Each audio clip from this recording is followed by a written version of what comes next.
actually really what I want to learn about right now is your objectives for the club, so that I can have a better understanding of, what are Chelsea's objectives right now, so that I can bring in solutions, to face those objectives and help you overcome any objections that may be in your way.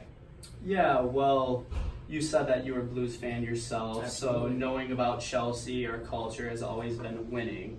So similar to many of the years past, our main objective is to win the Premier League.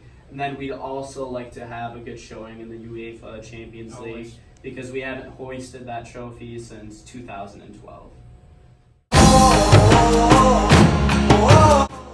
Understandable, as both the Champions League and the Premier League is very rigorous, long season for the squad.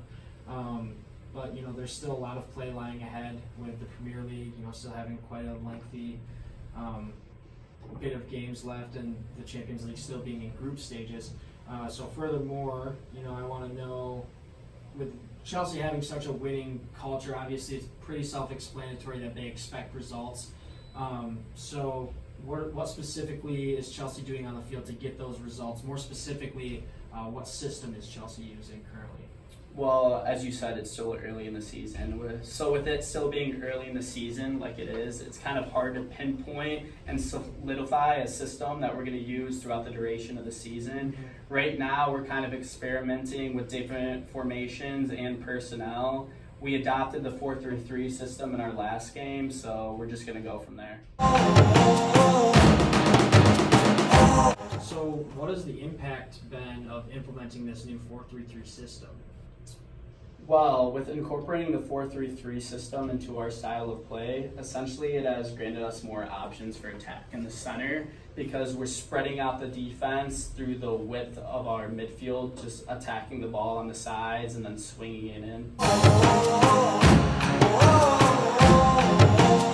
Thank you for that analysis, Jared. Yeah, that makes a lot of sense as to why you would kind of switch over to that. So, would you be willing to give me a little bit more guidance so that I can be more helpful?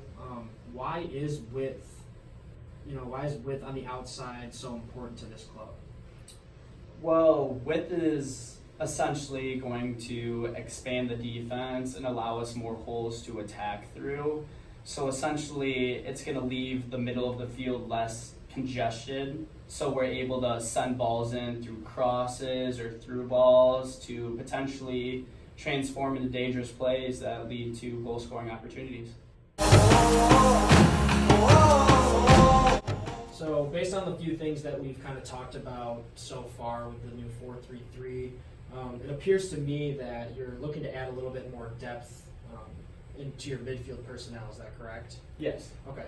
So, on this basis, what is your experience? What are your critical steps that you're taking to make this a success and to get more depth in that midfield?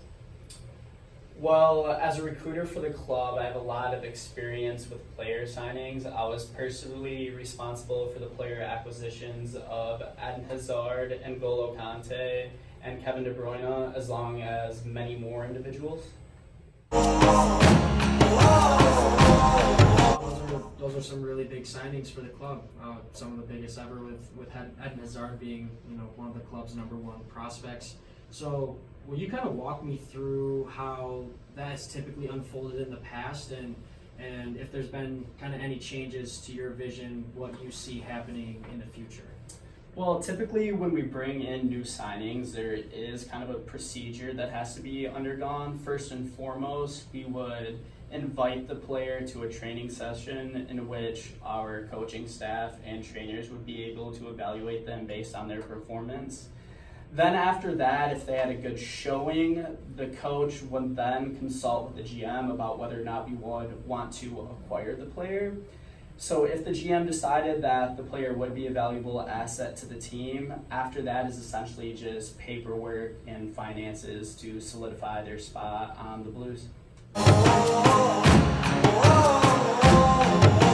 Cool, yeah, that sounds like the pretty standard process as far as acquiring new players go. So another thing that I wanted to know is, what are potential implications that are associated with acquiring a new player? I know there's got to be a lot of costs and, like you said, paperwork that goes into that. Well, actually, the implications of signing a new player are rather simple. We sign new players to add depth and talent to the team. So hopefully the talent will then transgress into overall team success, which will then lead to wins and propel us to the top of the leaderboard in the Premier League. All right, thank you for sharing those implications with me. So, when it comes to new signings on a scale of 1 to 10, 1 being poor and 10 being outstanding, where would you rank your organization on that scale in respects to early player development? Yeah, so essentially I did note our early player development at a 9. We have converted a lot of young, talented players into the superstars they are today. Especially this year with the addition of Mason Mount and Tammy, got a lot of academy players running through. And then in years past, we had Mo Salah, Kevin De Bruyne, Eden Hazard, who's now at Real Madrid. So we've done quite a bit with early talent building and development.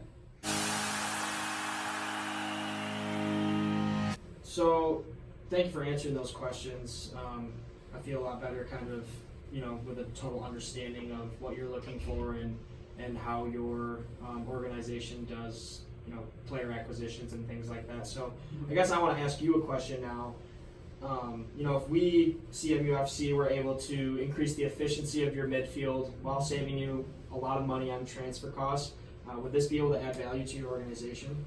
Yeah, it would add a great deal of value to our organization, but unfortunately right now we are serving a transfer ban until January of 2020, so we're unable to sign any new players at this moment.